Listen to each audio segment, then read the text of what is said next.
This is episode 113 of the Death to Tyrants podcast.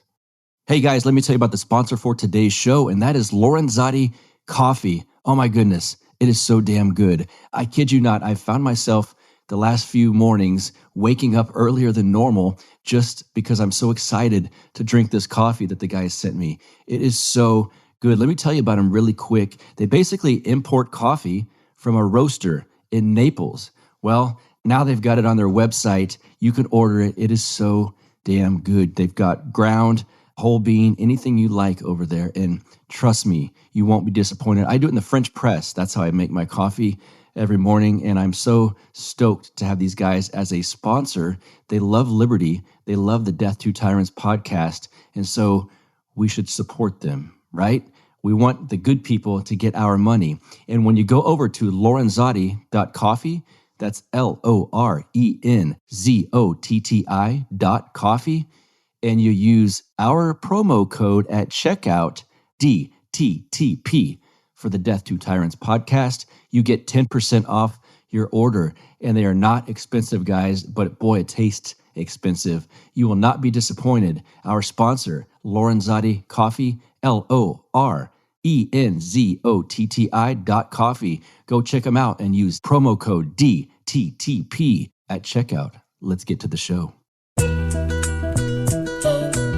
crushing weight of the tyrant's passage had left nothing unmarked. You get split in fucking half, but I call him the hologram graph. But I am the center inside the placenta of math. You clash with cyanide gas and die fast. Rhythmical equivalent of solids, liquid, and gas. We smash your sinus with the power of Lord Titus. But I am the virus inside of the iris of Cyrus. What is up, you guys? Welcome back once again to the Death to Tyrants podcast. As always, I am still your host and humble narrator, Buck Johnson, coming to you out of Austin, Texas.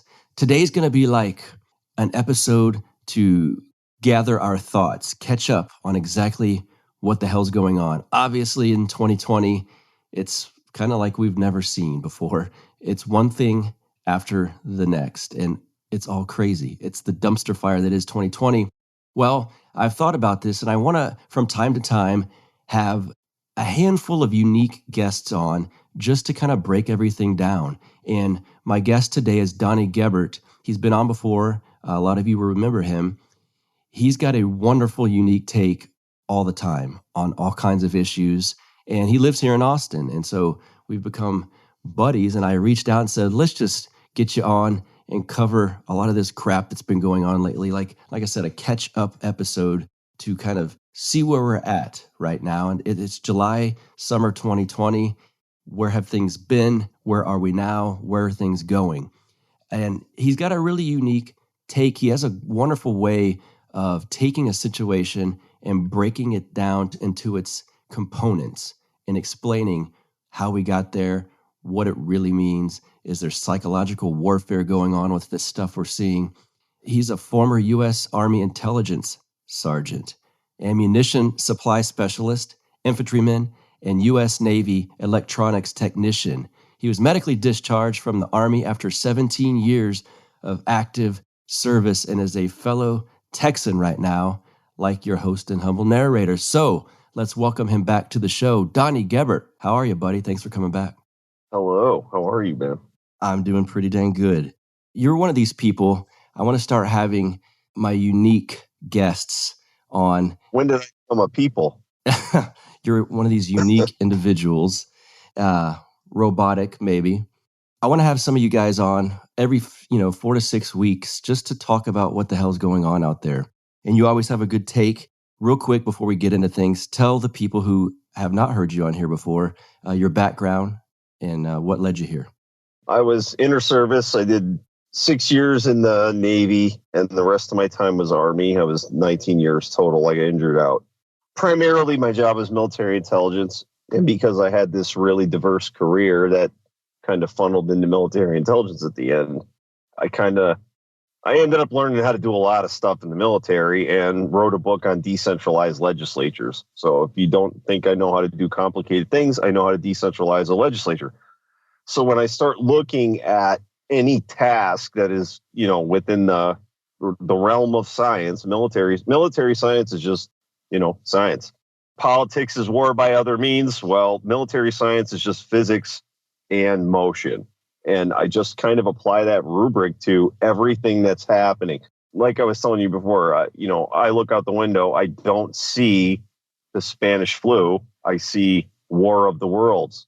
I don't see a pandemic of biology. I see a psychological warfare problem. So I just apply that rubric to how does it function? I don't care what I'm being told it's supposed to be. I care what it's doing. And then what it's doing determines who it does it to. And you learn more by looking at how something functions than you do by listening to the story around this thing. So I just apply that to everything, and I give away a free book on how to automate legislatures.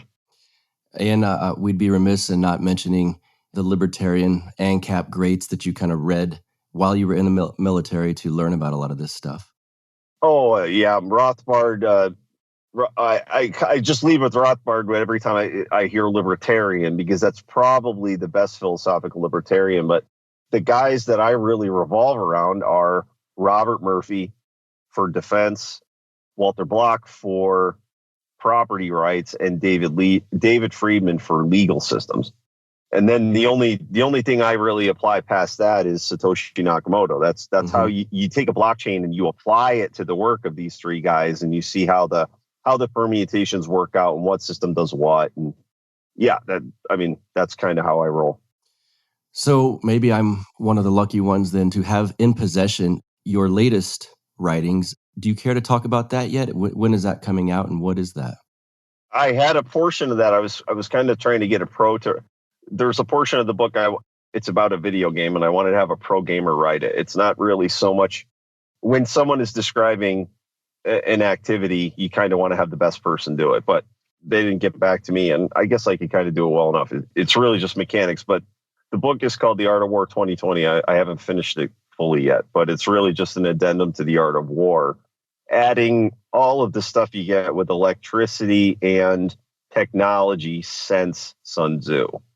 And some of it isn't since Sun Tzu. Like, you could commit psychological warfare in the time of Sun Tzu, but if you read The Art of War, there is nothing in there other than all warfare is based on deception.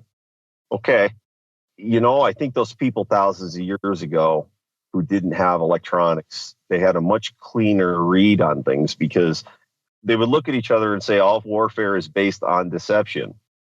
Not, we have an entire field called psychological warfare, and we can mess with people. And this is really one of the better methods. It was all warfare is based on deception. Figure it out. When someone looks at the mechanics of their own life and they're looking for fraud, and then anyone trying to commit fraud is de facto committing deception, you look, you have this skin in the game of I know how to find fraud. That's kind of where the whole book goes. It's just anti-fraud. Sun Tzu tries to not. Sun Tzu points everyone and says, "We are going to go and commit an act, and these are the terms and conditions." He doesn't get philosophical and he doesn't get moral. He only gets into the descriptive end of how does this function. And everybody isn't really doing that these days. They don't look at what functions. They hear some bullshit on TV and wow. Lord knows what's going to happen to that. I'm looking at most of this like the telephone game. COVID-19 is the telephone game of our generation. Well, then that's a good place to start. It's 2020, so we have a giant variety of stuff to choose from at this point of crazy shit that has happened. We'll start, I guess, with the COVID stuff, where we're at now with the whole saga, the masks. That's the great debate, of course, at this point. What are your thoughts on the COVID situation and where we're at with it right now? I would say you did a podcast. Who was that with? I forget the name. The statistics guy? Yes, Joshua Ketter. Okay, Joshua. And then Pete did an interview with Jeffrey Tucker. Yes, it was excellent. Then there's like the Plandemic video. It was on the internet. It's called Plandemic. It's kind of a documentary. It's, I don't know, about an hour and a half long. If you go and watch those couple of things, you're going to be dialed down to, even if COVID-19 is a biological problem and or weapon, no matter what else you want to think about it, everything else about this whole scenario is wrong. The manner in which the data is gathered is wrong. The manner in which the information about it was spread was ineffective. It wasn't holistic. It was man. If I'd have known better, I'd say the CDC was handing out bad information just for fun. Like, if you're really bad at your job, you shouldn't be doing it, or you're sinister. But at a certain point, you have to look at a lot of these things and say, if we're going to pretend that this was all this was a real problem, then none of this makes sense. It just doesn't. It's all been disintermediated in 148 different ways. The statistics guy was really good at just nailing it all the way down to, this isn't an industry best practice. This isn't what, anybody who knows about this, microbiology, they don't do these things. So why would we? And then you ask yourself, well, where did we get this idea? It goes back to Anthony Fauci and the CDC. Like, how does this happen? How do you get 300 million people to run in the wrong direction? And it looks like this, Yeah. It's kind of War of the Worlds. Yeah, it seems easier than, unfortunately, than I would have imagined. And there's always this battle in my mind when you see things like this, and it's throughout politics, it's throughout life, really, but I'm processing the thoughts on a certain situation that's kind of strange, like this COVID stuff and the lockdown stuff. Are the people making the decisions evil or stupid? And I guess the easy answer may be, but the evil people are in charge and the stupid people carry out the orders or so. But how do you view that dichotomy? I think if we're going to view it in the terms of these people are stupid, we are being children and pretending that we're hopefuls. It's counterintuitive to think that a human being would try to inflict this kind of damage on others, but then you find out there are reasons to do it. So, okay, I can narrow this now. If the system is allowed to do this, does it matter? When you and I can look at a group of people and we cannot intelligibly discern whether or not they're stupid or sinister because the system makes them immune to perform their task in this manner, then at a certain point, we don't wonder whether that one over there is a problem or it's really dumb. We look at ourselves and say, the minute we participate with this system anymore, we're dumb because this is not put together properly, because it allows epic levels of stupid and sinister, and we don't necessarily know which, because we don't have, there's no inherent system functioning that says, yes, he clearly went out of his way to do this. He wasn't passively inept and created a disaster. He was actively inept. No, none of these systems are put together properly, and even if they are, these people are immune. So it doesn't really matter. We go back to not necessarily, I want to say, I know that there are certain sinister people that do, they do that. What's it called? Let no disaster go to waste. Yeah, exactly. Something like that. We know that those people are there. Okay. Well, wait a minute. The system just leaves holes for these people to drive through. And then we're stuck going, are they stupid or are they sinister? You know what? If we have a system like that, we shouldn't have to ask that question. Yeah, excellent point. What do you think is the biggest change that this lockdown COVID situation has led to, meaning a change that we may not go back from? Oh, we're never having the gun debate again. Amen. Never. The next person who suggests that we have gun legislation, they might be thrown out by their own party. Nobody's going back. The leftists are buying guns now. I mean, hell, apparently the Chinese party is trying to ship in automatic weapons for BLM and Chaz and all of the ignorant protests. The Chinese party is more than willing to help. So I'm certain that we're never going to sit around and talk about gun control ever again, because this has put a definitive end to that. All the Democrats are the ones waiting to get guns. Yeah, and those, even the soft Republicans, I think they were kind of, I could see a 10-day waiting period. I'm hoping now that even they're going, well, yeah, that's 10 days. That's a long time to wait when there's people on your lawn at this point. So yeah, that'd be a wonderful change. That's a silver lining. See, I was expecting you to give something a negative, but I like that. Oh, I'm looking for positives. Here's a negative. As a former lifelong Republican, I can tell you there are no soft Republicans. There are flaccid Republicans, but there are no soft ones. There are those who know why we're here, and there are those who don't want to be Democrats because they don't want to appear to be that way. They're still flaccid. They don't know why they're there. So if you want to know, am I a flaccid Republican, reach into your wallet, and if you find an NRA card, you're it. Yes. Amen. You're it. The adults don't support the NRA. And by the way, I've once or twice been told by people, Donnie, you're a little much. Any human being on the crust of this earth that wants to debate me and thinks I'm too much, you're more than welcome. I just want to put that out there because there's a lot of people who think they can give me shit on Twitter. Yeah. And you can't properly give me shit in 160 characters. I don't give a shit who you are. You can't do it. So anybody who wants to give me shit, this is an open invitation. I welcome the invitation to be given shit. In fact, I'll even host a debate if there's someone out there. Any of you poor bastards who thinks that Buck is going to save you, please send him an email. Send him an email and set this up.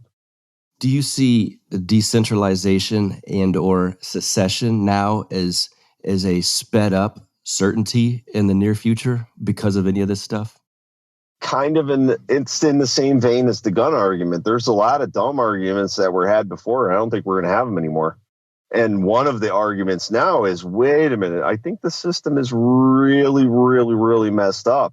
And that's not going to be official until Jim Comey and Peter Strzok and Lisa Barsumian, that's Hillary Clinton's lawyer. Well, there's the people who are attached to Jeffrey Epstein, and they are the Dennis Hastert, the pedophiles with control files. Then there's the Rod Rosenstein, Jim Comey, Peter Strzok, Lisa Barsumian, all these people involved in the active coup attempt. Okay, then that has nothing to do with all this COVID-19 bullshit, which apparently puts Anthony Fauci's credibility highly in question. Bill Gates jumped on that pile with him. And then all of this during, an economic reset. Like, at a certain point, we're all being lied to. You're not necessarily certain which aspects and how many, but you're certain it's many and lots. How much am I getting lied to? Lots. And which avenues? Pretty much all of them, because they don't all make sense. There's like 4 stories, and they could each one be correct, but they can't all be true because the facts don't add up correct. So we really have to start looking at this as, if you don't learn your history, you're doomed to repeat it. Well, if you don't learn history, you're doomed to repeat it every 4 years because there's people pulling down statues. All right. I can state definitively that the last 30 years of American history is bullshit. I don't know if I want to go farther than that, and I'm not sure if I'm interested in tearing down a statue. But I will say this to everybody who's willing to tear down a statue. Sell the thing to a private collector and put the money to some good use, and don't destroy it. That's it. We aren't 100% certain of what portions of our history are correct or not correct. But we're certain the last 30 years is pure bullshit. I mean, we've been lied to for 30 years. So I don't think, yanking down the statues are going to help. But we have George Herbert Walker Bush, and then we have Bill Clinton, and then we have George Bush Jr., and then we have Barack Obama. I think we're all going to find out that every single one of them was functionally a CIA operative. And they were basically doing the company's bidding on watch. That's 4 presidents in a row. Okay. And, I don't even consider this a conspiracy theory. It's very obvious that the media sphere doesn't report news. It gives us a story. And it's been that way for a long time. I respect the people the most these days who say, I used to think the New York Times was good, but then I realized I was ignorant 30 years ago. It wasn't the New York Times was good 30 years ago, and now I'm seeing it as fraudulent. It's, I was an ignorant child. The New York Times was always garbage. Right. That's the world we're living in. And if we're that propagandized where we've been sitting by and having several presidents controlled directly through company operations, 4 Langley presidents, and before that we had a Langley vice president. So I think we've been fed some levels of bullshit. We could go into it. This will be 6 episodes. We will go all the way through every bullshit since the bullet hit JFK's head, and we'll be at it for 6 hours because that's where we're at now. What are the biggest signs to you that a lot of what's going on is basically psychological warfare against citizens? The simplest I could say is when you look out your window, do you see the Spanish flu or do you see Orson Welles' War of the Worlds? What's happening out there? And for anybody who thinks this is biological warfare, everyone who's wearing a cloth mask was spreading COVID. They were not stopping any of that. We had a great, it's really fun to look at somebody in a cloth mask and make fun of them. However, they aren't helping. So if COVID-19 was a real problem and they've been walking around for 3 months with cloth masks and t-shirts over their face, we're back to the cooties theory of disease, and this isn't a real disease. I understand it's real. I'm saying it's not killing all of the people. It's not worth the panic. If you market any particular disease on this level, does everybody freak out about it? I'm pretty sure we would all be freaking out about very rare diseases if they received this level of media attention. Mm-hmm. So I'm certain that the cloth masks weren't helping, and I'm certain that we would be dying of a biological, scenario if that's what we were living in. Because the measures that were taken were ineffective. I'm certain cloth masks don't help. I've heard some people kind of compare this to or reference it as like a test run to see, can we get the general public to not only do every ridiculous thing we say, but rat on the people who aren't doing it? Have you seen it that way? Oh, I don't want to confuse two things, but I do want to mix them. The Stanford prison experiment and the Milgram experiment. So if you don't know what the Stanford prison experiment is, it's a bunch of college students were, broken up into groups, and at random, they were told half of you are going to be guards and half of you are going to be prisoners. And it only went on for about 72 hours before normal college students went off on lunatic power trips because they thought they were prison guards. The Milgram experiment is where somebody is giving another human electroshock, and then they're told to ramp it up, and they're basically given these signals to just keep ramping it up. Don't worry about if the other person's hurting or not. Well, if you mixed a Stanford prison experiment and said all you guards put on a mask and zap these other humans, regardless of whether or not, the test requires you to continue, we're doing both at the same time on a level I'll be honest, my imagination could not imagine hundreds of millions of people doing this. Mm-hmm. Couldn't. Yeah. Couldn't. I think this is my problem. I really do deep down think highly enough of humanity that you couldn't bullshit this many people at the same time. And I'm wrong. And I don't want to live in that world, but here I am in the middle of it. So there's a little denial involved. I'm not going to lie. Right. Yeah. And my listeners are probably tired of hearing me point this hypocrisy out, but it's so strange because I see some people saying we need to be locked in. There should be drones flying over neighborhoods, policing, and any people that walk out should be arrested, and et cetera, because they're putting everyone else's life in danger. And then the same people saying we should defund the police and all cops are bastards. And I just want to say, who did you want to police the non-mask wearers then, if you now hate the cops? And that hypocrisy, I'm not going to let it go. It's just mind blowing to me. Right. Well, circular logic is the one ring to rule them all. So if they don't understand that they are the problem, I love, when people find out something new. But usually when somebody finds out something new, it's like, oh shit, I was wrong. Mm-hmm. And when you have to run your own circular logic laps of things you were taught, and then you go learn how to do that thing and you learn how wrong you were, you're like, oh, I wasn't a little wrong. I was all the way off. So, when you're seeing the logic that people are applying to the things that they're doing, how many medical people have you seen wearing cloth masks? Like, that doesn't make any sense. These people are supposed to know better. So at what point are all of these people that we're looking at bureaucratized, hypnotized, if you will? But the hypnosis is legal liability and bureaucracy. Mm-hmm. And they are following a procedure regardless of their actions. And that's what it looks like. An amateur was told to do something by an authority, and they do it rather than a professional doing what they were supposed to do. And when you talk to, cops and you talk to a cloth mask wearer, and there's one thing you're certain of: you have wasted your time. Those human beings don't know shit about shit. There is no cloth mask wearing human that knows what the hell they're doing other than avoiding a conflict, which is why I told you I want a chainmail mask real bad. Because it makes perfect sense. It's just as good as a cloth mask, but you can breathe better through it, and it's definitely more condescending. Yes.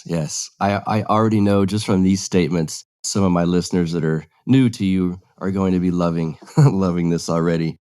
What do you think about the riots and protests that have happened? In any way, do you relate that to people being locked up for 3 months? Oh, well, I mean, like, you might be able to get some people to get angry just for being locked up for 3 months. Now, here's where you have to understand, like, I love these people. Okay. These are my people.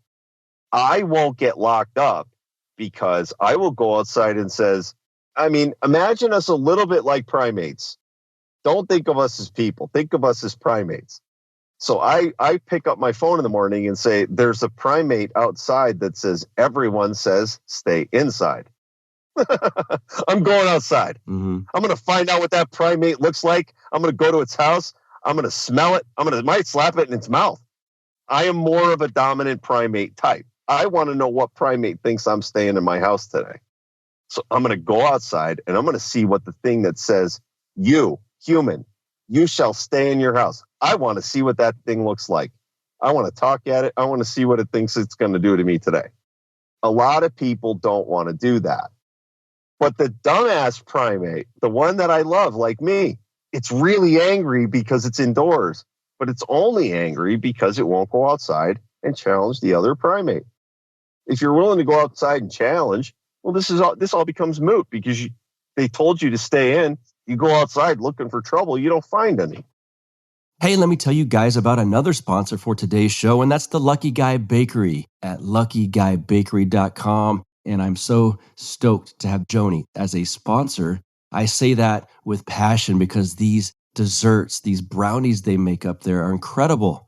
Incredible. I don't even love sweet desserts. They do the perfect amount of sweetness in every brownie I've had so far. They're handmade using all natural ingredients and no preservatives ever, which at this point, it's 2020. You don't need to buy these junky, preservative-filled desserts from the corner store or even from a grocery store. Go to luckyguybakery.com for a personalized homemade touch, and the food is so good there.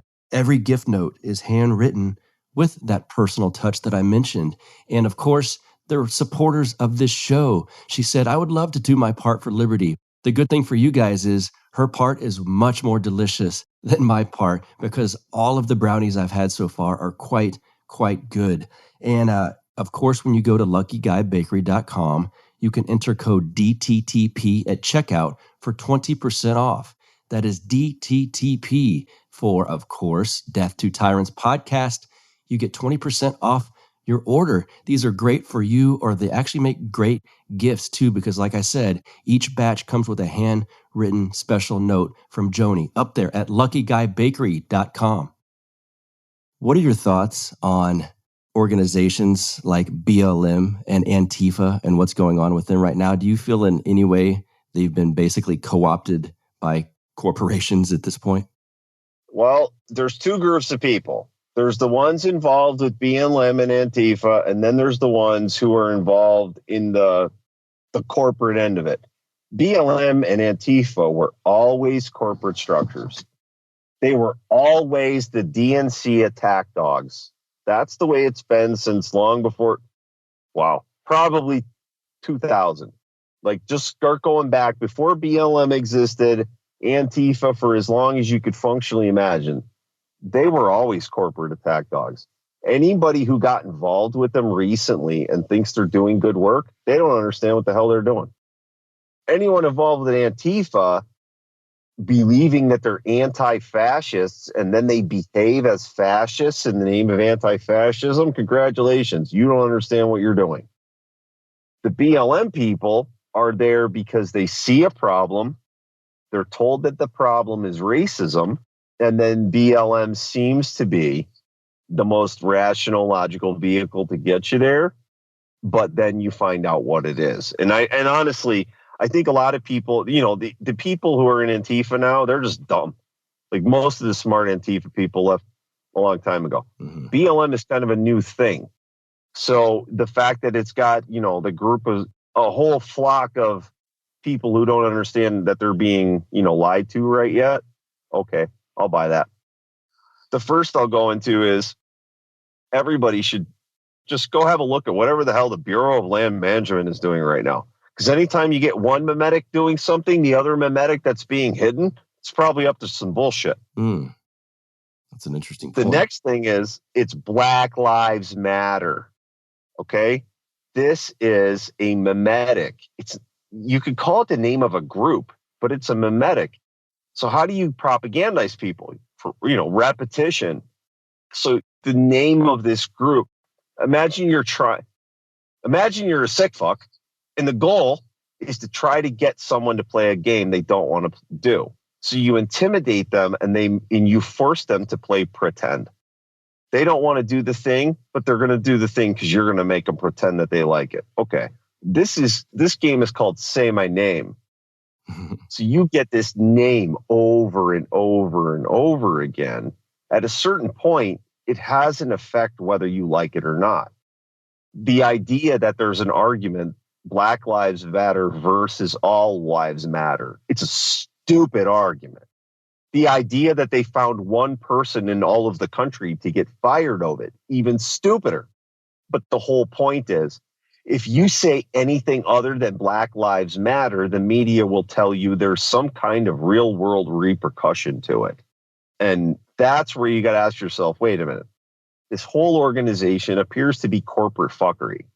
It has a memetic that's basically playing the Say My Name game, so that we have to, every time we say the name of the group, we're trying to indoctrinate ourselves into a certain way of thinking. And, Black lives are no more important than anyone else's, but all of the lives are important. So you just start asking yourself, is this COVID, is this the Spanish flu, or is this War of the Worlds? And I am not looking at Black Lives Matter as a serious let's shift gears. The Black Panthers in the 70s should never be compared to Black Lives Matter. The Black Panthers were militant. Everything I've seen about the Black Panthers were they were kind of defending themselves. So even putting these two groups together side by side, I think it does the Black Panthers just a huge injustice. I have no problem with I was in the military. I don't say that Black militance is a problem because Black militance isn't a fucking thing to me. There's militants by that group. And if they're all Black and they feel oppressed, then maybe we should fucking get off their fucking chest. And that's kind of how it was. Now we get these Black Lives Matter people here pretending they're Black Panthers and ripping down, Black Panthers defending themselves, Black Lives Matter and looting, and we're supposed to hold them in the same thing, in the same light. So everything about this, it feels like fraud. It feels like the BLM is trying to steal land, which I haven't checked into. But when you sent me this thing the other day about BLM, I'm like, oh my God, he didn't call it Black Lives Matter. He said BLM. What is Bureau of Land Management up to lately? Like literally, I looked at it, I'm like, damn it.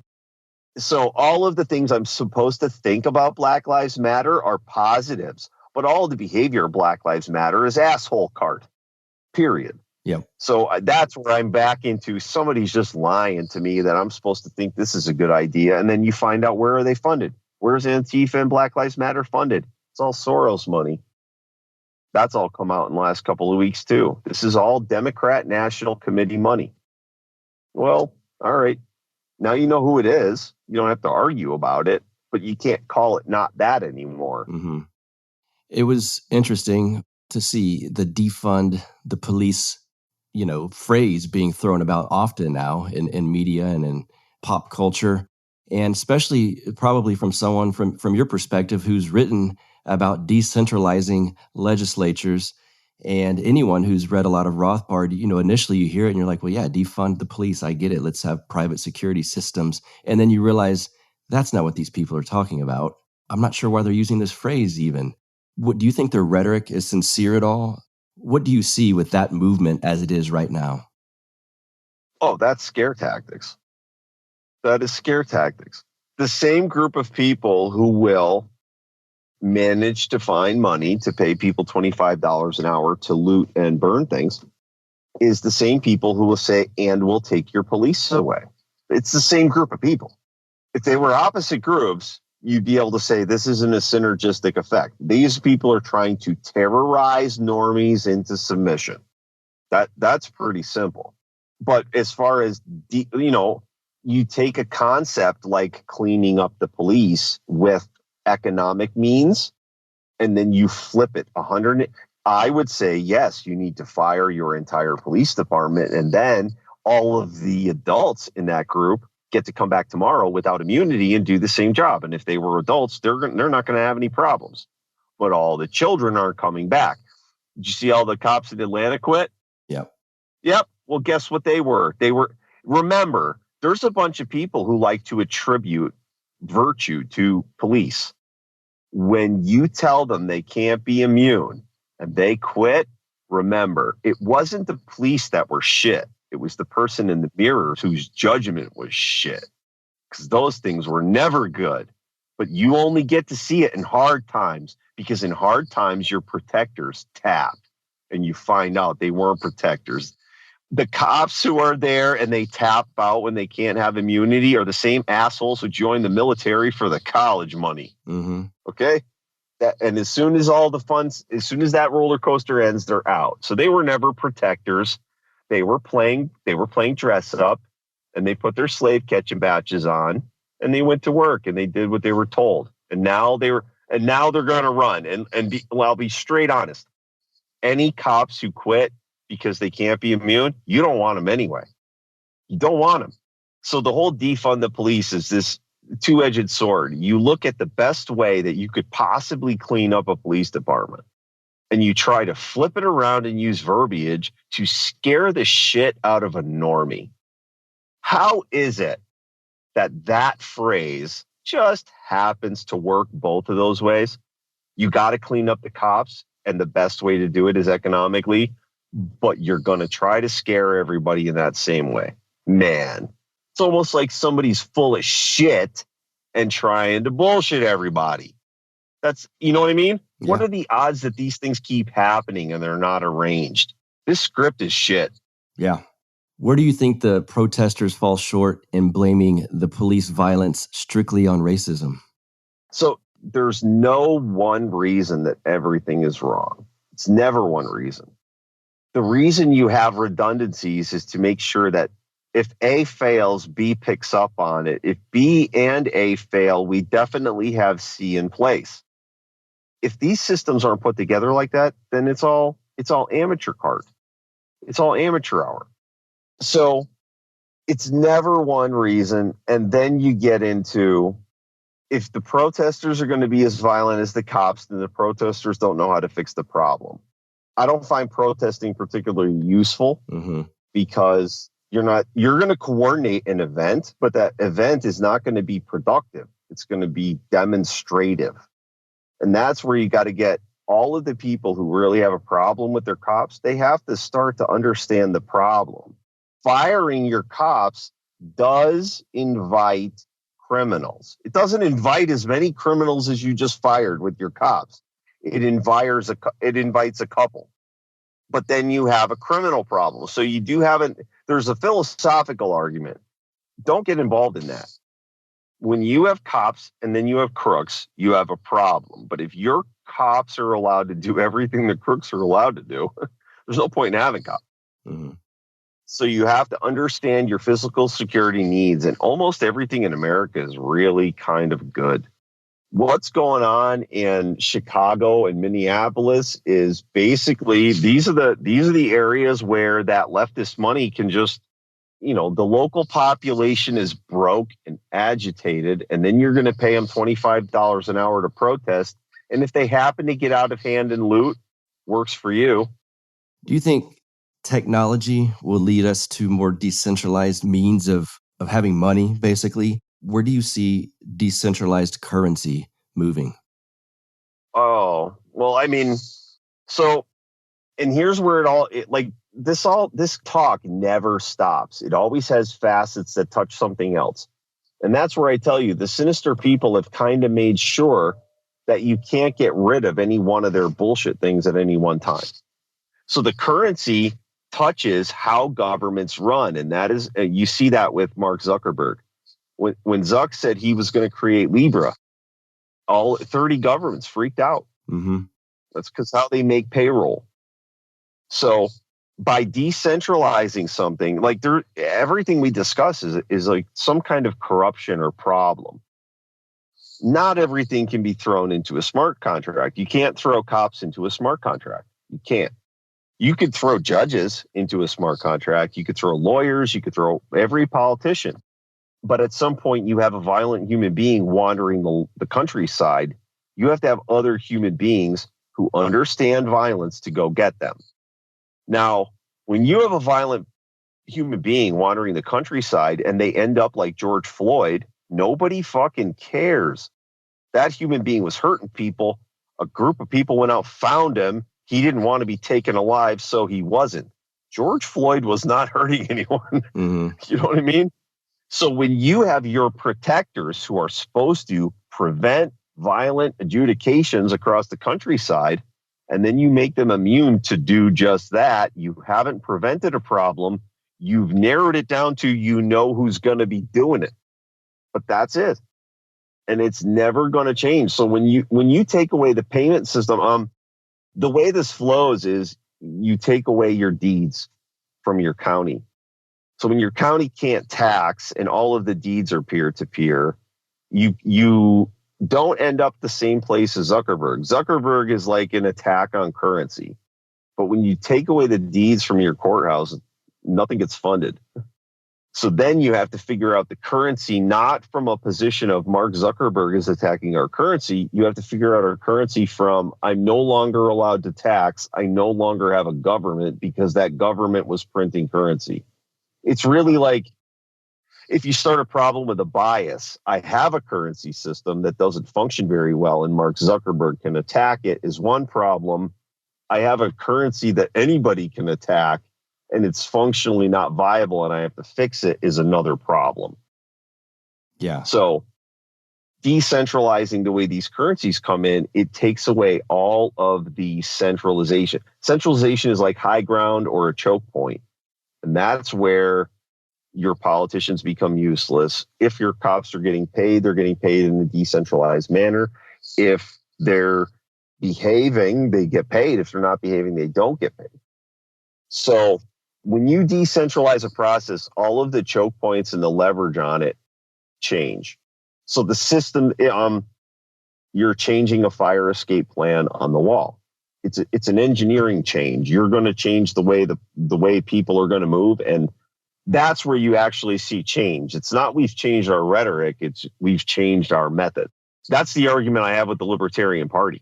They emulate all of the other parties, and because the biggest problem I have with the Libertarian Party is their methods. It's not their message, and they emulate the other parties, and it's how we end up with Nick Sarwark. Yes. Yeah, that's an interesting take. Yeah, it's we have the party here that should be the champion of decentralization, and they're basically mimicking the R's and the D's. That's an interesting point. Okay, so you'll know. Have you noticed on Twitter? There's another. Yes. There's another Twitter account. It's libertarian. It's what is it?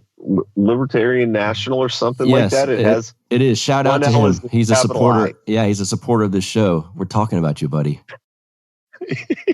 So it's really good that it's the exact same name and you just change that character.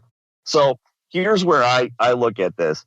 The Libertarian Party emulates the Republican and the Democrat. It is a party in the federal system, and it's basically just like Republican light because the format is the same and the messages are. Anybody who doesn't like the Republican tag, don't get too caught up in that. We are a party in the federal system according to federal election laws. So does any libertarian think that libertarians as a whole can affect change if the changes have to take place according to federal election law? Anybody want to bet the answer is no? Anybody want to bet that the lawyer Nick Sarwark was intentionally nepotistically gerrymandered his ass in there? He is a philosophical retard. He goes back to the law, right? There's a certain wisdom that says when we have a lawyer in charge of our political matters that we're basically getting a free lawyer. Mm-hmm. Well, what if the problem is lawyers? Then you've installed the problem as a feature. And I will say, there was a lot of people saying Nick Sarwark was in the CIA. I don't think Nick Sarwark is even remotely bright enough to be in the CIA. Interesting. But he is a lawyer. So he is a bar-certified, bar-blessed attorney.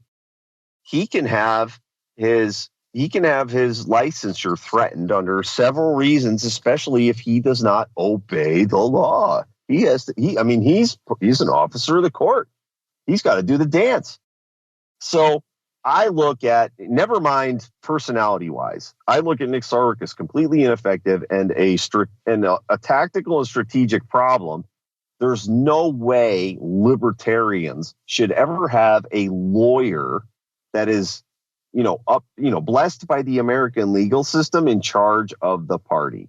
That seems like controlled opposition right off the bat, especially for a libertarian.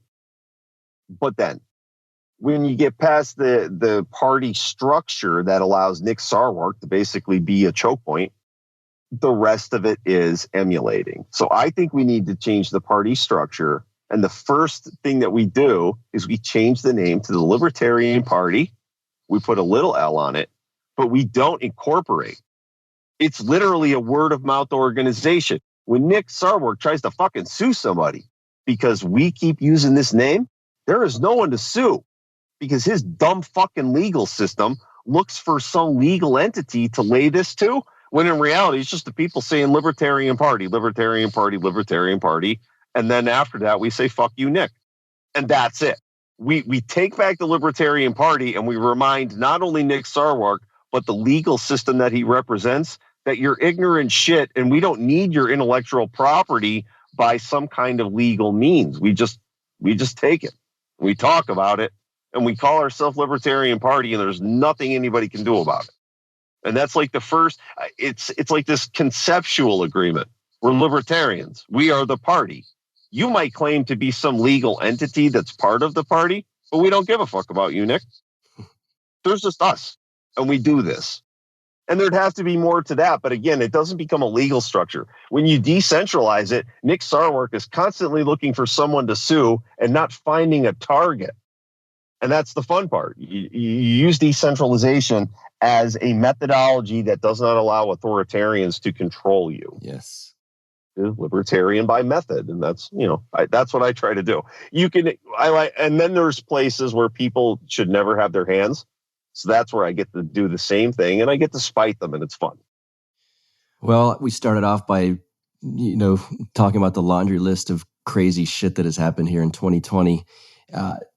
I know this is not exactly jumping out on a limb here, but I keep saying I think we're going to see something worse than we've seen thus far. Do you see that as well? Do you think before the year's up, something crazier that we can't even imagine is happening somewhere here? I could go down a laundry list of potential things at this point. I think the likely thing is, I don't think anybody understands that the economic system is bad. Like it's not in good shape, and it hasn't been. And I think all the printing is indicative of that. And they're just going to keep going. Steve Mnuchin said the other day, the Treasury doesn't have to be transparent. Right. We don't have to tell you what's going on. Well, wait a minute. The United States Treasury is not the Fed. That is a government organization. So if the Treasury isn't going to be transparent in its policy, what the hell exactly do we have to do with this organization called the federal government other than owe our allegiance and money to it? Like, I don't get it anymore. So I think we're going to look at a housing, like all the foreclosures from all of this. Like the corporations got bailed out. They're not losing their money. Mm-hmm. So who is feeling the pinch here? It's people who needed a job and needed the income. And so I'm kind of looking at this as if the next wave of foreclosures hits here, only two things can happen. You know, a mass wave of foreclosures or a debt jubilee. Like, I don't see this going down any other way. And if you try to do the foreclosures, I think you'll end up in a civil war because you can't evict like 40 million people at the same time. Right. You can't. Right. So it doesn't make any sense. I see this as the Fed's going to print the whole thing whole, and then we're going to watch the dollar collapse. And then you're going to experience a debt jubilee, and some people will get free house. You know, debt jubilees are weird. Explain what that is. Explain what that is. A debt jubilee is a de facto debt forgiveness. So you go through if you have bad debt that can't be paid back at a certain point, you look at the other human being and say, well, I can't turn this human being into a slave or an indentured servant. I have to write this off as a loss. I'm never getting this back. Well, okay, that's that. When you invest in anything, to include another human being for any reason, you could take a loss. That's what investing is.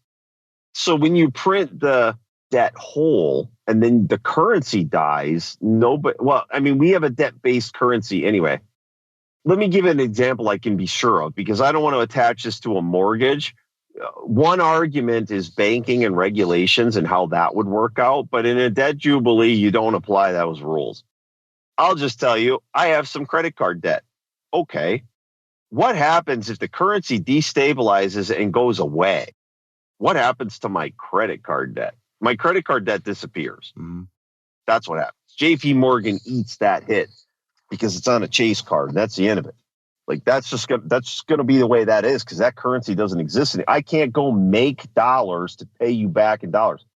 So you get this de facto debt jubilee. And to be honest, there's lots of ways that this can shake out. There's lots of ways to write something down partially or in whole. So it's not like there's one way. What you end up having is a bunch of debts go bad and then people win a house. Like a house you could kind of repossess. JP Morgan can't repossess my credit card. You know what I mean? So there's some leverage here, and debt jubilees, again, they're weird. If you paid off 90% of your house, do you get debt forgiveness on 10% or do you lose your house? I don't know. It doesn't always work out in just ways, and it doesn't always work out the same way. I just know that when the currency blows up, my 10 grand on my credit card just goes away. Yeah. And it's a debt-based system, and that's a longer talk. I'll be honest, my personal opinion, I don't know if the next election is going to be what everybody thinks it is. Interesting. I wanted to say it was going to be canceled. Uh-huh. Like there was be one. Brock Pierce is a crypto dude. Uh-huh. And he's running for president. And then Kanye's running for president. Yeah. And I'm like, okay, I know several different ways to structure an election where just anybody can run. It doesn't require parties and none of it. But the U.S. system seems to be having all kinds of weird things going on. Employers are asking for what would historically be considered HIPAA data. Yeah. That's pretty well, okay. Well, when did that happen? Why did that all of a sudden become a normal change? It's almost like the U.S. legal system died and we're about to see some weird shit because Kanye and Brock Pierce announce that they were going to run for president in the same 10 days? It doesn't make any sense. I got a strange feeling a lot of people are going to run for president this time because anybody who has money can, technically. Mm-hmm. So predicting what's going to happen in the future other than currency destabilization, I don't know. But currency destabilization has some rational things that go with it. Yep.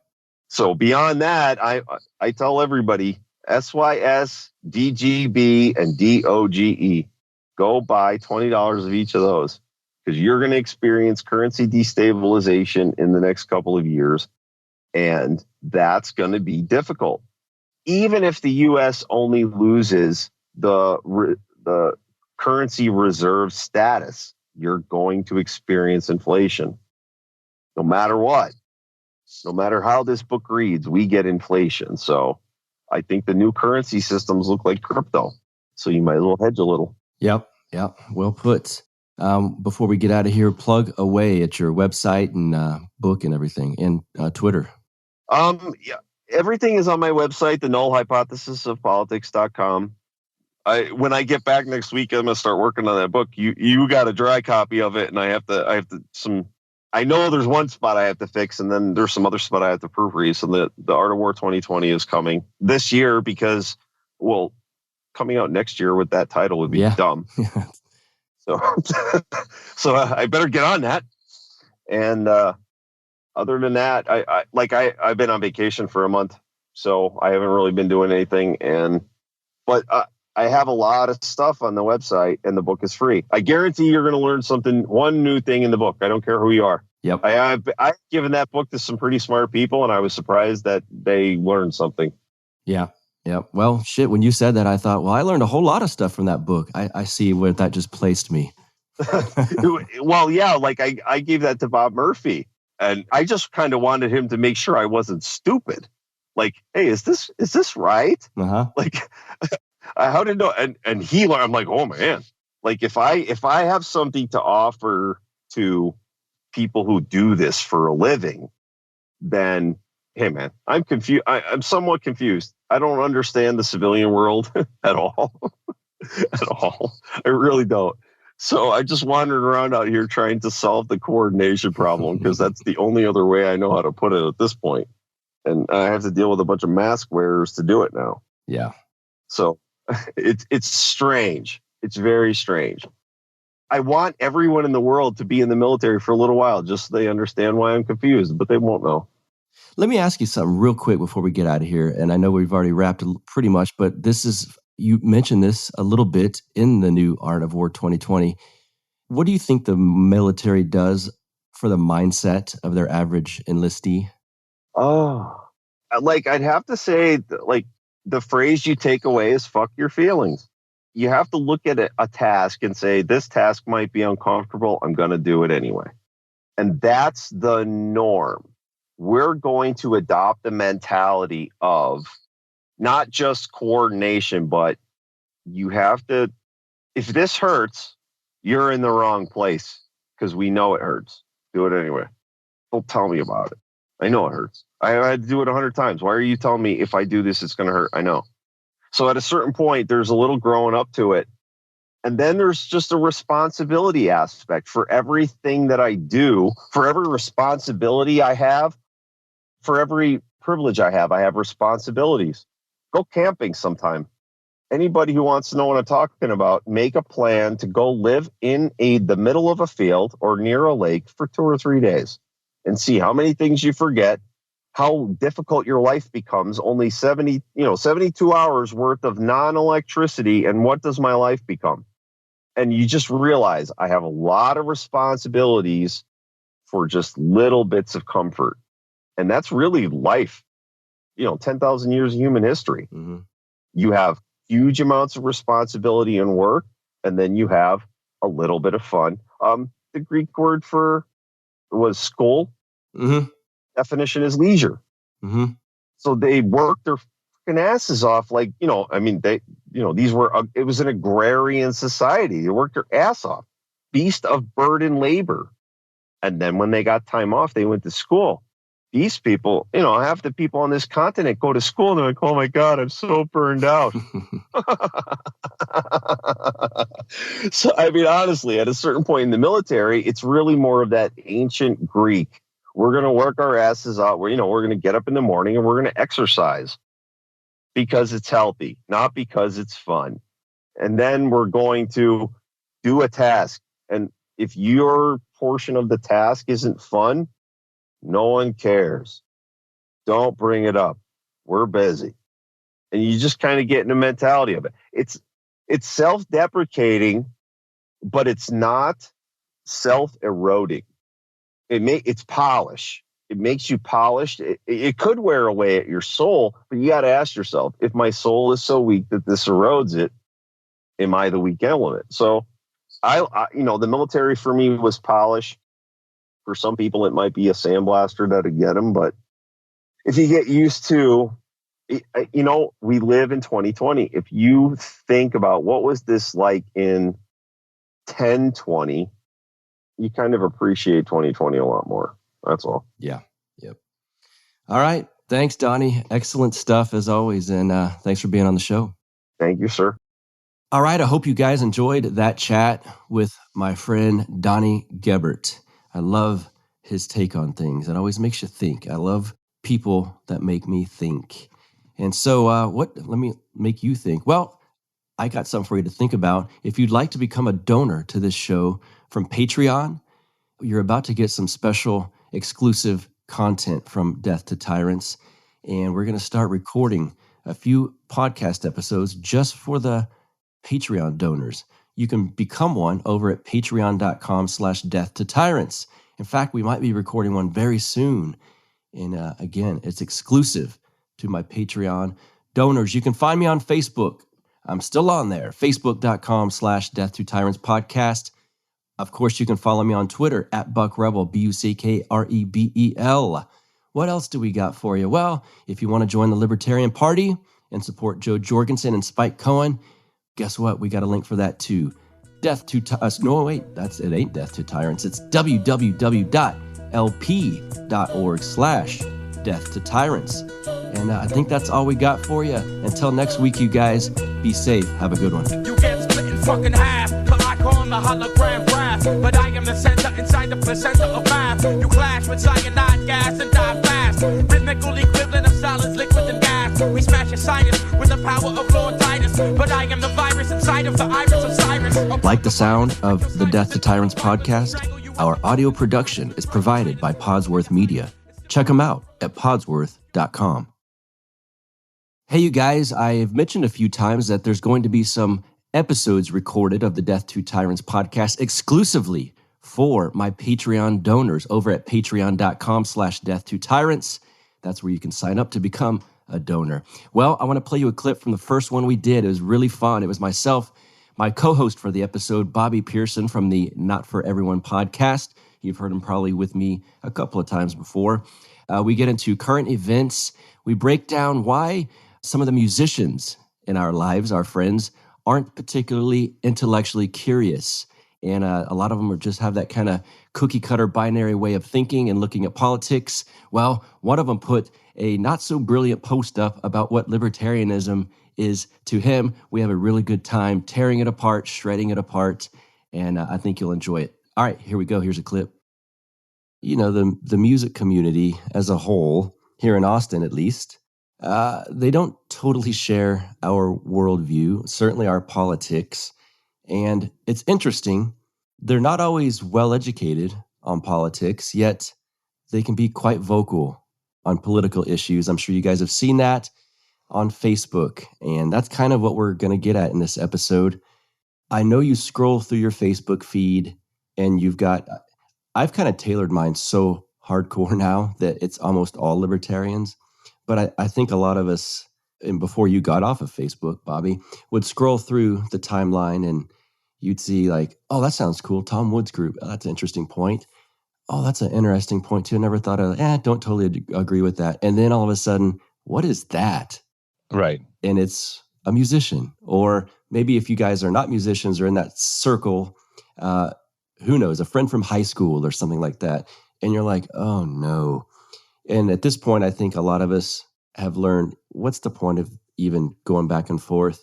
It's going to turn into a yelling match, meaning all caps, of course, and one of us probably on the libertarian side of things being called a Nazi or a homophobe or something along those lines that basically means I don't have an argument and I'm going to call you a bad name.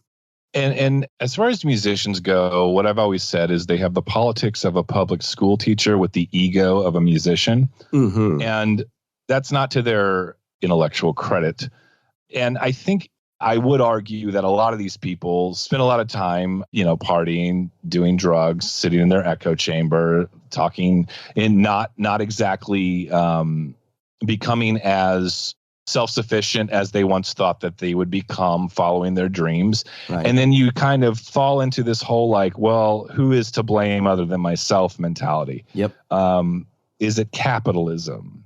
Is it the patriarchy? Is it the fact I don't have health care because there's no universal health care in the United States and this is an injustice? Like those kind of things kind of are like this perfect storm of this mentality, right? Yes, exactly right. And I think it's almost a defense mechanism where, like you said, you find yourself in this spot at almost 50 and you still have what you had at 25. Yeah. And it's like, where do I look besides in the mirror for whose fault this is? When your hero's journey of success plateaus, or the cliche is you talk about those people you grew up with, the townies that peaked in high school or whatever. Yep. But at least those people are on heroin and selling insurance, Yeah, that's right. You know what I mean? It's they're functioning junkies. Yep. Why can't you be too? Yeah. But the musician, the artist spirit is something that I think we need. And it is an interesting and necessary tool to speak truth to power. But I think in our current culture, it's been co-opted by rank and file Hillary Clinton, fat records, not my president kind of binary one-dimensional thinking. Yes.